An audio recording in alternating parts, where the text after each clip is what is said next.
사사기를 보면 사사기에 많은 내용들이 사사들의 이야기가 있습니다만, 특별히 이 기드온에 관한 기록은 사사기 전체의 사실은 핵심적인, 그 전체의 아주 중요한 전환기를 발 수 있는 핵심적인 그런 메시지를 담고 있습니다.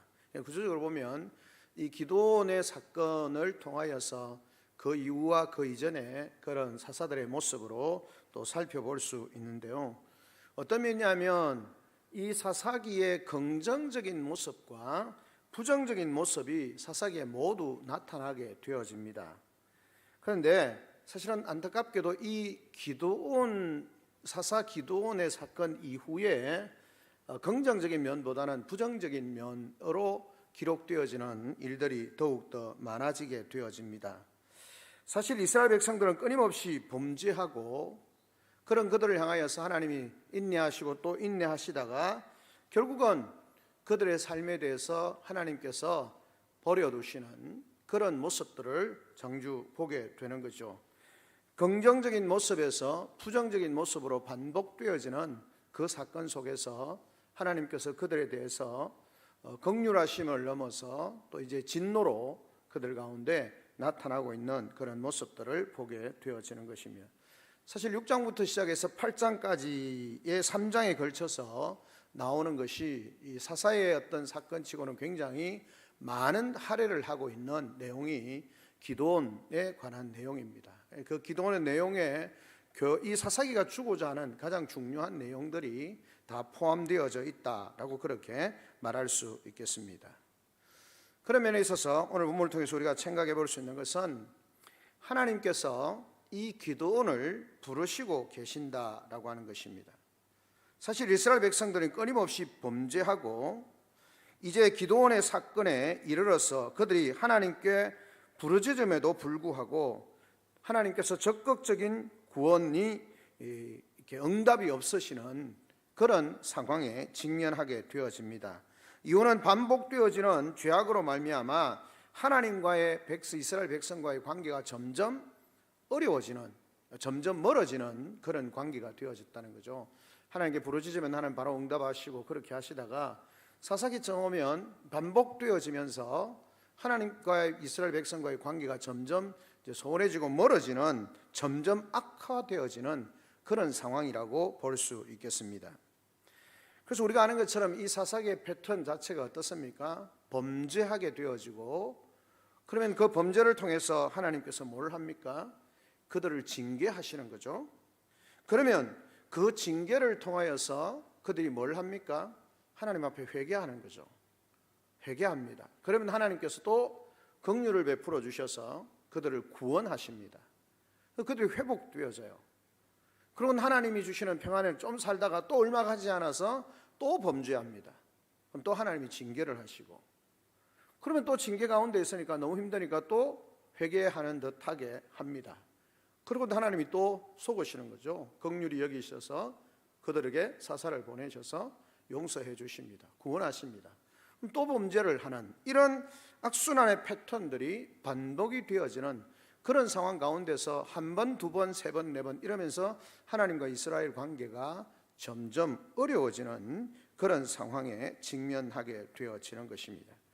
그래서 관계는 더 나빠지고 강도는, 이 하나님의 징계의 강도는 더 강해지고, 그리고 앞에는 그 징계받는 시간이 짧고 오히려 하나님이 회복하시는 기간이 길었는데 뒤로 갈수록 징계의 기간은 길고 회복되어져서 은혜를 누리는 시간은 줄어드는 그런 모습들로 기록되어져 있는 것을 보게 되어지는 것입니다. 그러니까 이스라엘 백성들이 마치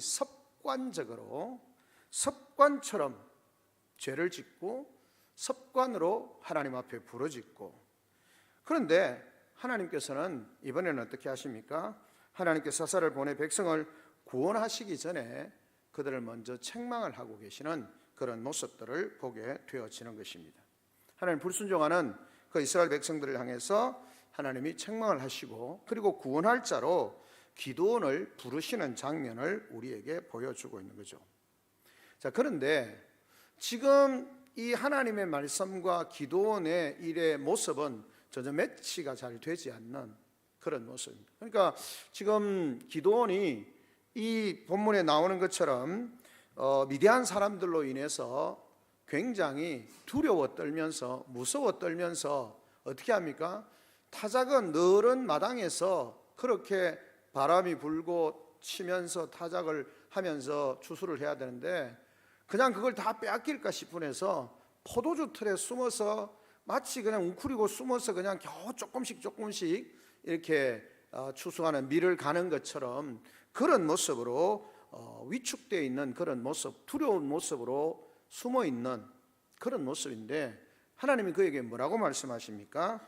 큰 용사여라고 그렇게 말씀을 하고 있는 것을 보게 되어집니다. 그러니까 이 기도원은 하나님께서 그들을 위해서 부르시기를 원하셨고 세우기를 원하는데 전혀 기도원이 준비가 되어 있지 않는 그런 모습을 우리에게 보여주고 있는 것입니다. 정말 우스꽝스러운, 두렵고 무서워서 사람들이 보면 저 구석에 처박혀서 뭘 하나 라고 생각할 수 있는 우스꽝스러운 모습으로 그렇게 서 있는 그의 모습을 보게 되어지는 거죠. 그런데 하나님이 그를 찾아오셔서 큰 용사여라고 말씀하시면서 하나님께서 그를 통해서 일하시겠다라고 그렇게 말씀을 하고 있는 것을 보게 되어지는 것입니다. 큰 용사여 여호와께서 너와 함께 계시도다 그렇게 말하는데 이 기도원이 열이 딱 받은 거예요. 그래서 하는 말이 뭡니까? 하나님 앞에 불평불만을 털어놓는 겁니다. 뭐라고 말합니까? 하나님이 우리와 함께 계신다면 어떻게 이런 일이 일어날 수 있습니까? 우리와 함께 계시면 어찌하여서 이 모든 일이 우리에게 일어납니까? 아니 전능하신 하나님이 우리와 함께 계시는데 어떻게 미디안에게 그냥 주변 나라들에게 맨날 두들겨 맞고 모든 것을 빼앗기고 이런 일들이 우리에게 일어날 수 있겠습니까? 우리 조상들이 일찍이 우리에게 이르기를 여호와께서 우리를 애굽에서 올라오게 하신 것이 아니냐? 그 모든 이적이 어디 있습니까? 하나님 애굽에서 나올 때 그 애굽에서 놀라운 일들을 행하시고 하나님께서 놀라운 일을 행하시고 그래서 여호수아 다음에 이제 여호수아 뒤에 시대니까요. 사사 시대니까 사실은 뭐 출애굽한 지 그렇게 오래되지는 않을 수 있습니다. 근데 그때는 하나님께서 그 애굽의 놀라운 그 신들을 하시고 홍해를 육지같이 건너게 하시고 사막을 그냥 지나시면서 뭐 신발이 해지 아니하고 옷이 해지 아니하고 뭐 광야에서 아무것도 안 해도 먹을 것을 주시고 하셨는데 요단을 육지같이 건너게 하시고 이래서 우리를 이 땅에 들이셨다는데 아니 그런 기적과 그런 놀라운 은혜가 하나님이 함께 계시면 그런 일이 일어나야 되는데 왜 그런 일은 우리에게 일어나지 않습니까? 라고 하나님께서 큰 용사여 여호와 하나님께서 너와 함께 계신다 이렇게 이야기를 하니까 그동안 서름에 복받쳐 있었던 것처럼 아니 하나님이 우리와 함께 계신다면 어떻게 이런 일이 있을 수 있습니까? 라고 그렇게 불평과 불만을 쏟아내 놓고 있는 그런 모습들을 보게 되어집니다. 왜 일이 일어났습니까? 사실 미디안의 압제는 이스라엘이 불순종해서 받은 징계임에도 기도원은 자신들의 어떤 불순종함, 불의함, 하나님의 말씀대로 살지 않는 것에 대해서 회개하기는커녕 뭐합니까? 책임을 하나님께 돌립니다. 하나님이 우리와 함께 계신다고요? 하나님이 우리와 함께 계신데 어떻게 이런 일이 일어날 수 있습니까? 라고 그렇게 불평을 털어놓는 거죠. 불신앙의 모습이죠. 신앙인인데 불신앙의 모습으로 반응을 하는 겁니다. 하나님의 말씀에 전혀 순종하지 않고 하나님의 말씀을 따르지 않았던 그들의 모습.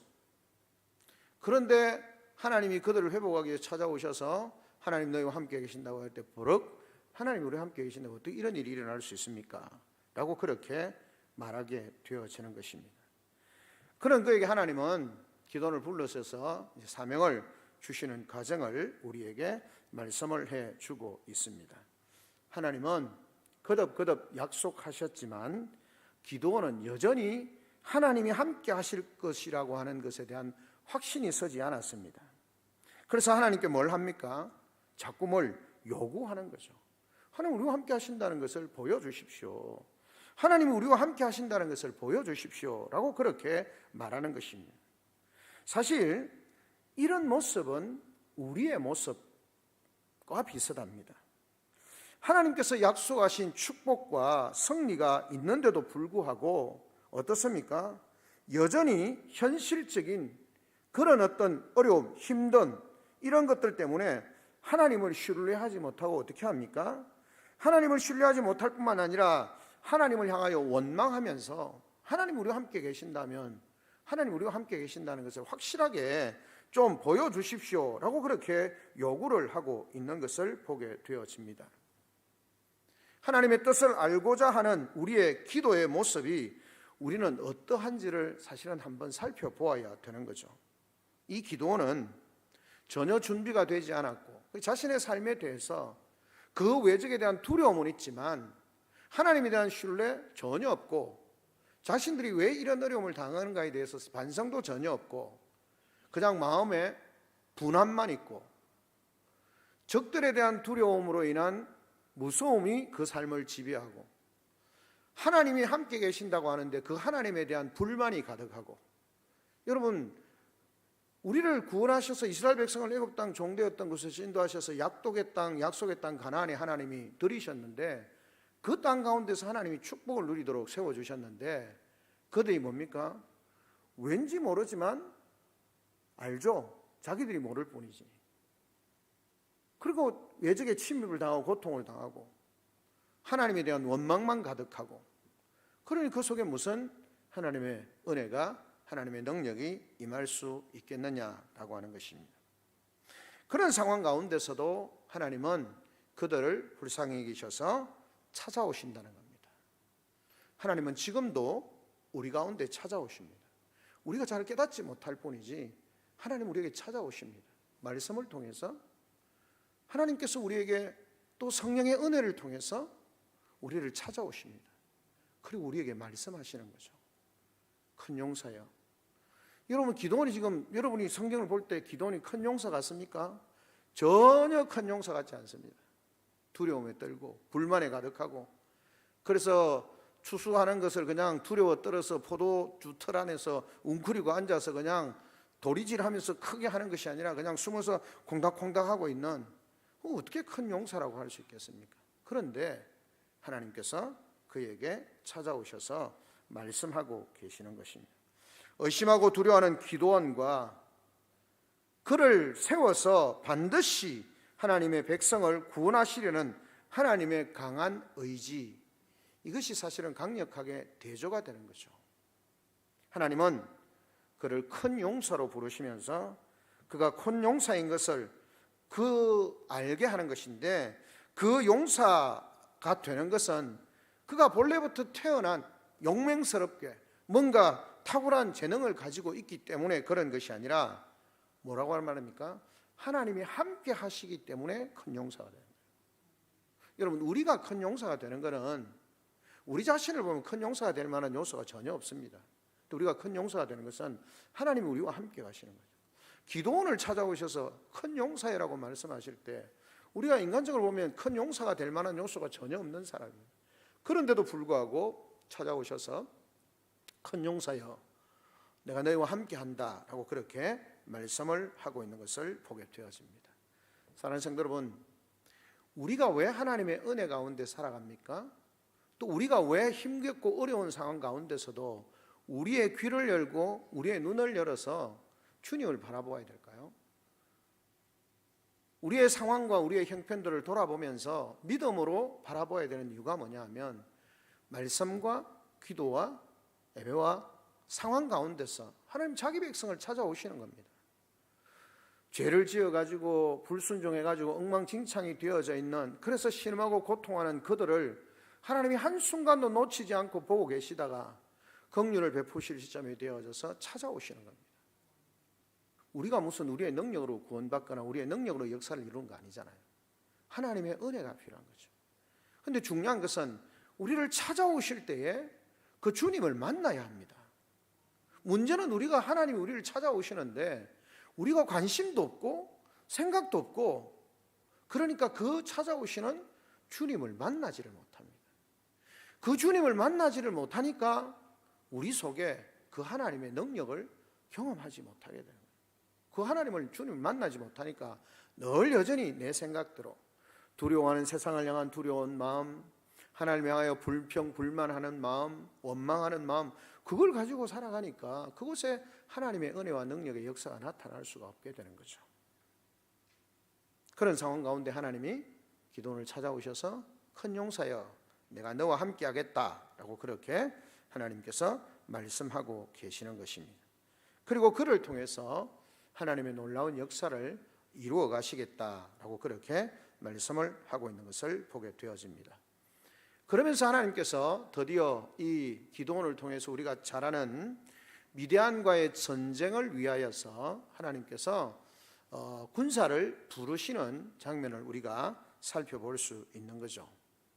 그리고 마침내 전쟁이 전개되어지는 그런 상황입니다. 그런데 이 이스라엘 기드온이 이끄는 이스라엘 백성들과 그 미디안의 전쟁은 사실 쉽지 않은 전쟁, 우리가 그냥 표현하기 위해서 쉽지 않은 전쟁이지만 그 전쟁은 사실은 흔히 말하는 전쟁이 되지 않는 전쟁인 거죠.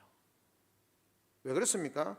처음에 온 사람들을 다 불러 모았다 할지라도 이 미디안의 군사들과는 잽이 안 되는 겁니다. 3만 명도 채 안 되는 군사들. 근데 그 군사들과 미디안의 군사는 13만 5천 명이라고 그렇게 기록을 하고 있는 것을 보게 되어지는 것입니다.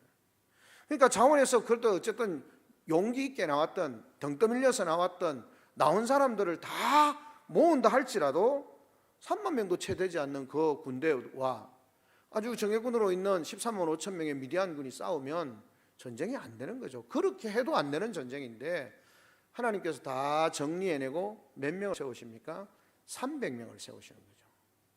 300명을 세워서 그 13만 5천 명과의 전쟁을 하나님이 시도하고 계신다라는 겁니다.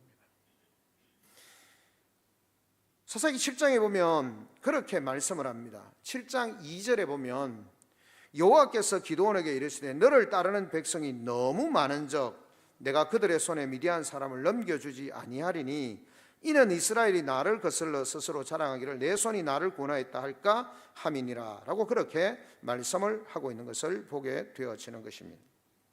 하나님께서 이스라엘 백성들에게 기드온에게 그렇게 말씀을 하고 있는 거죠. 처음에 몇 명이 있을까? 3절에 너는 백성의 귀에 외쳐 이르기를 두려워 떠는 자 처음에 나와서 따르는 자들을 불러 모았을 때에 그들의 숫자가 제법 되었던 것 같습니다. 그런데 하나님께서 말씀하는 겁니다. 너무 많다라고 그렇게 말씀을 합니다. 그래서 3절에 보면 이는 백성의 귀에 외쳐 이르기를 누구든지 두려워하여 떠는 자는 길라산을 떠나 돌아가라 하시니 이에 돌아간 백성이 2만 2천 명이요 남은 자가 10,000명이다 라고 그렇게 말했습니다. 3만 2천 명이 모였다고 생각했는데 가라 이러니까 2만 2천 명 가버리고 몇 명 남았습니까? 10,000명이 남았습니다. 그런 가운데서 또 어떻게 되어집니까? 거기서 또 다 걸러내고 300명만 남게 되어집니다. 근데 하나님께서 분명히 이 미디안의 군사에 비해서 훨씬 적은데 왜 이 사람들도 많다라고 그렇게 말씀하셨는가 하는 것입니다.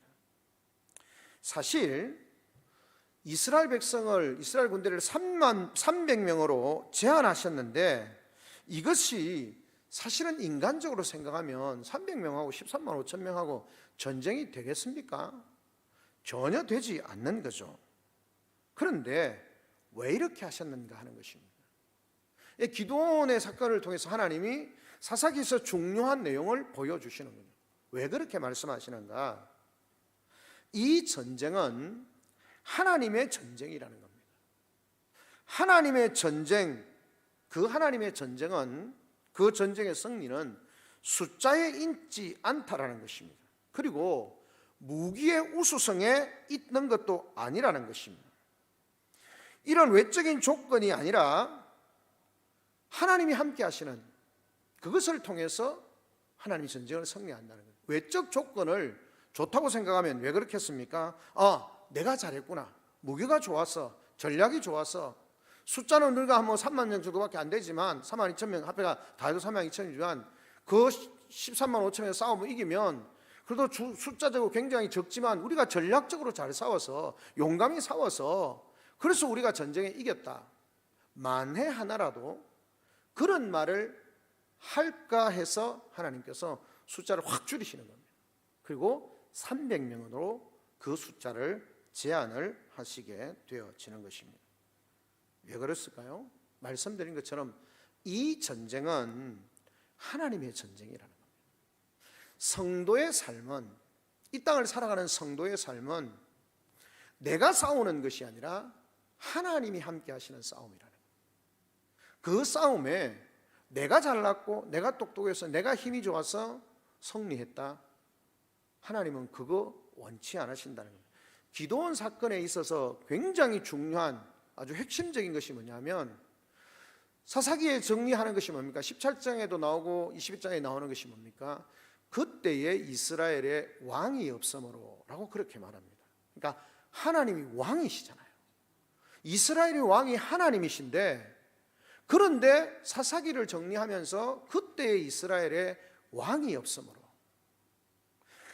그 전개가 어디서부터 시작하냐면 기드온으로부터 시작됩니다.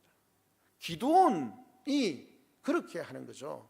그 전쟁은 하나님의 전쟁이고 하나님이 승리하게 하셨다라고 하는 전쟁인데, 어떻게 되어집니까? 인간적으로 불가능해 보이는 그 전쟁을 치르는데 기드온이 처음에는 300명으로 전쟁을 합니다. 그래서 놀랍게도 전쟁에 승리를 합니다. 그리고는 그 300명으로 가는 것이 아니라 뒤에 가면 어떻게 합니까? 적들이 도망을 가게 되어질 때 사람들을 보내어가지고 그 이스라엘 백성들에게 군사를 더 모집합니다. 그리고 군사를 더 모집하고는 그 미디안을 쫓아가서 그들을 완전히 진멸시키는 그런 행동을 하게 되어지는 거죠. 그 전쟁은 하나님의 전쟁인데, 하나님이 주신 전쟁이고 하나님이 허락하시고 승리를 주시는 전쟁인데, 그래서 하나님의 방식대로 가야 하는데, 인간적으로 보면 불가능해 보이는 300명의 적은 군사와 변변치 못한 무기가 뭐 있습니까? 항아리하고 횃불 들고밖에 더 있었습니까? 그런 변변치 무기라고도 할 수 없는 그것을 가지고 13만 5천 명의 정예병들을 쳐서 이기는 그런 놀라운 일들이 있게 되어지고, 그래서 당연히 이 전쟁은 하나님이 승리하게 하셨다라고 그렇게 고백하게 해야 하는 것입니다.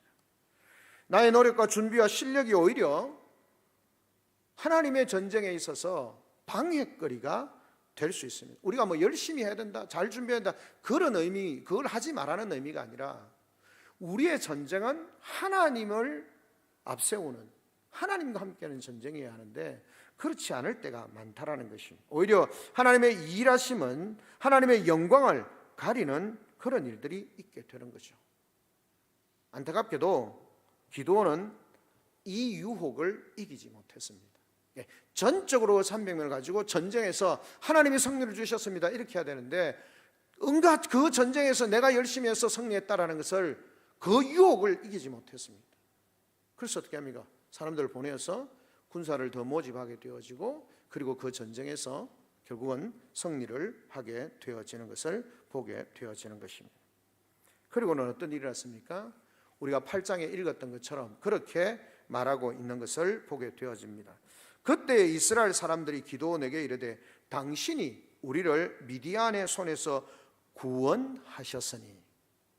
자, 지금 집중이 누구에게 되어야 됩니까? 하나님이 구원하시고 하나님이 승리를 주셨다고 해야 되는데, 이스라엘 백성들의 영적 무지와 더불어서 이 미디안의 그 기드온의 온전한 순종이 아니고, 그 전력이 좀 약하다 보이니까 야 빨리 군사 모아가, 이렇게는 안 돼, 힘을 모아야 돼. 그래서 자기 방식대로 사람을 모아서 뒤쫓아가서 그것을 쳐서 이김으로 말미암아 이스라엘 백성들의 눈에, 이야 기드온이 정말 잘해서 기드온 때문에 우리가 구원을 얻었구나. 기드온에게 이르되 당신이 우리를 미디안의 손에서 구원하셨으니 당신과 당신의 아들과 당신의 손자가 우리를 다스리소서, 우리의 왕이 되어주소서라고 그렇게 해요. 누가 왕이라고요? 하나님이 왕이시고 하나님의 전쟁이고 하나님이 승리를 주시는 건데, 기드온이 하나님의 부르심을 받아서 하나님의 일을 하는데, 하나님이 전쟁을 승리로 이끄시고 하나님이 승리하게 하셨습니다 라고 해야 되는데, 그렇게 하지 못했다는 거죠. 결국은 하나님의 전쟁이 기드온의 전쟁으로 변질이 되어지는 겁니다. 하나님의 전쟁이 기드온의 전쟁으로 변질되어졌고, 하나님께서 전쟁을 이기게 하셨는데 전쟁이 끝난 뒤에 뭐라고 말합니까? 더 이상 하나님의 개입하심도 말씀하심도 나타나지 아니하고 왕이신 하나님께 영광을 돌려드려야 되는데 누구에게 주목하고 있습니까? 기드온에게. 당신이 우리를 구원했습니다 라고 그렇게 이야기가 되는 겁니다. 사사기가 뒤로 가면서 부정적으로 되어질 수밖에 없는 이유가 뭡니까? 여기에서 하나님의 전쟁, 하나님이 승리를 주시고 하나님이 일하시고 그렇게 하는데 결국 기드온의 자식들이 뒤에 왕이 되어지고, 그리고 그 이스라엘의 비참한 사건들이 일어나게 되어지는 것이죠. 그러나 기드온은 형식적으로는 그렇게 말합니다. 여호와께서 너희를 다스리라 고백하지만, 그러면서 백성의 제안을 거절하지만 그의 진정한 속마음은 알 수 없고, 뒤에 에봇을 만들고 이런 일들이 사실은 일어나게 되어지는 모습들을 보게 되어지고 이스라엘의 영적 무지를 보게 되어지는 겁니다. 모두가 하나님을 바라보아야 되는데 하나님을 바라보지 아니하고 그들을 바라보게 되어지는 거죠. 하나님이 왕이신데, 하나님이 승리를 주시는데 그것을 보지 못하게 되는 것입니다. 결국 사사기의 전체적인 핵심 주제를 말하고 있는 것입니다. 이스라엘 백성이 기드온에게 나와서 당신이 우리의 왕입니다 라고 그렇게 고백을 하게 되어지는 것입니다.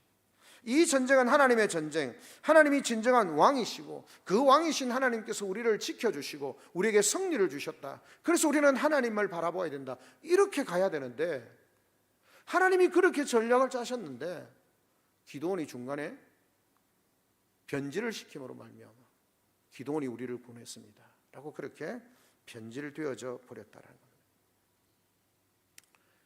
교회도 세상도 충분히 그럴 수 있습니다. 우리는 입술로는 고백합니다. 하나님이 우리의 삶을 주관하시고 승리하게 하셨습니다. 그 헌신과 충성된 일꾼에 대해서 우리가 부정하지는 않습니다. 그 모든 일을 하게 하신 분이 하나님이십니다. 하나님에게 집중이 되어져야 되는데 사람에게 집중이 되어집니다. 그 사람 때문에 그의 수고와 헌신을 우리가 존중을 하고 그런 귀한 일꾼을 주셔서 감사합니다. 그렇게 할 수는 있습니다. 그가 마치 모든 것을 이룬 것처럼 하게 되어질 때, 특별히 목회자들에게, 지도자들에게 그런 굉장한 위험이 되어질 수 있다라고 하는 것입니다. 하나님이 아니라 기드온에게 당신이 우리를 구원하였고 당신이 우리의 왕이 되어 주십시오. 이런 영적 이스라엘의 무지 때문에 결국은 기드온의 욕망 때문에 결국은 이 기드온의 욕망에서 벗어나지 못하는 그런 상황이 펼쳐지게 되어졌다라고 하는 것을 우리에게 말해주고 있습니다. 우리도 하나님의 일을 할 때에, 교회를 봉사할 때, 누군가 알아주지 않을 때, 물론 우리가 상처받고 또 섬김과 봉사의 자리에서 물러나서 우리가 하나님 앞에서 섬기고 충성하는 삶을 우리가 살아야 되는데 인간이기 때문에 그렇지 못할 때도 있습니다. 우리가 수고하는 이들에 대해서 감사가 되어지고 존중을 해 주어야 하는 부분은 있습니다. 그럼에도 불구하고 그 모든 것에 공격적인 분이 하나님이시다라고 하는 사실을 우리는 잊지 말아야 하는 것입니다. 우리는 고백해야 합니다. 오직 하나님 한 분만이 우리의 진정한 왕이십니다. 그러므로 우리는 오직 하나님 아버지 말씀을 듣고 그 말씀에 복종하는 그 나라의 백성이 되어져야 합니다. 진정한 하나님의 백성이 되어져야 합니다. 그럴 때 기드온이 빠졌던 이 유혹, 우리가 끊임없이 우리는 이 기드온의 유혹을 기억하고 조심해야 하는 것입니다. 인간의 본성인 첫 사람이었던 아담과 하와와 같이 하나님처럼 되어서 스스로 선악을 분별하고 스스로 자기의 어떤 존재를 드러내려고 하는, 그리고 자기 나라를 세우려고 하는, 자기의 영역을 만들려고 하는 그런 욕심들이 타락한 인간 누구에게나 있습니다. 사실은 그런 부분이 우리 속에 앞서기는 일에 있어서 굉장히 많이 있죠. 조심하라는 겁니다. 그래서 성경이 말하는 겁니다. 하나님이 우리의 왕이시다. 사사기에 어떤 나오는 기도원의 사건을 통해서 하나님이 보여주시는 겁니다. 하나님이 왕이시다. 그리고 그 전쟁은, 이 땅에서 살아가는 전쟁은 하나님의 전쟁이다. 그래서 우리의 경험, 우리의 능력이 아니라 늘 하나님의 뜻 안에서 하나님의 말씀을 쫓아 사는 것이 중요하다. 영적으로 그렇지 세상 일도 마찬가지입니다. 내가 열심히 살아야 되지만 늘 선택의 기준에 있어서 내 삶의 주인이신 하나님이 우리에게 선택의 기준을 말씀하셨고 우리는 알고 있습니다. 양심을 따라서 하나님의 말씀을 따라서 어떻게 해야 되는지를 알고 있습니다. 그럼에도 불구하고 우리는 어떻게 합니까? 왕이신 그분의 뜻보다 내 생각이 앞설 때가 많이 있는 것입니다. 그러므로 우리는 고백해야 합니다. 오직 살아계신 하나님 한 분만이 진정으로 우리를 구원하시고 통치하시는 왕이십니다.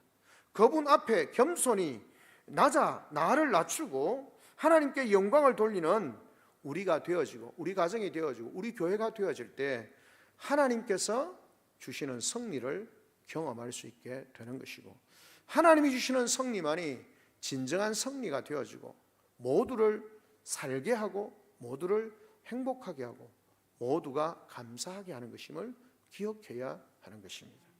오늘 본문의 말씀을 통해서 이 사사기 6장에서 8절부터 나타나는 사사기 기도원 사사의 사건을 통해서 하나님에게 보여주시는 것이 그겁니다. 오늘도 우리에게 찾아오시는 하나님, 내가 너와 함께한다 라고 말씀하시고 정말 지질하고 보잘것없는 우리에게 찾아오셔서 내가 너와 함께하기 때문에 네가 큰 용사가 될 수 있다라고 말씀하시고 너는 큰 용사라고 말씀하시고, 그리고 하나님 우리에게 말씀하시는 거죠. 뭐라고 말씀합니까? 하나님의 말씀을 따라 살라라는 것입니다. 우리에게 주어진 모든 삶의 환경은 이제 내가 사는 것이 아니고 내 안에 그리스도가 사는 것이고 그분이 내 삶의 주인이시고 왕이 되시기 때문에 그 전쟁은 나의 전쟁이 아니라 하나님의 전쟁이라는 겁니다. 그래서 오늘 새벽에 주신 것처럼 나는 그리스도와 함께 예수님과 함께 십자가에 죽고 그리스도와 함께 부활하는 거죠. 부활한 자로서 그리스도와 함께 사는 겁니다. 그러면 그리스도와 함께 사는 삶이기 때문에 나의 전쟁과 나의 싸움이 아니라 하나님의 싸움이고 주님의 싸움인 거죠.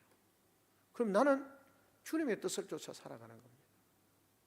영적 가난, 우리의 삶의 가난, 하나님 주신 축복의 땅을 나아가기 위해서, 그곳에 승리하기 위해서 하나님의 전쟁을 치러야 됩니다.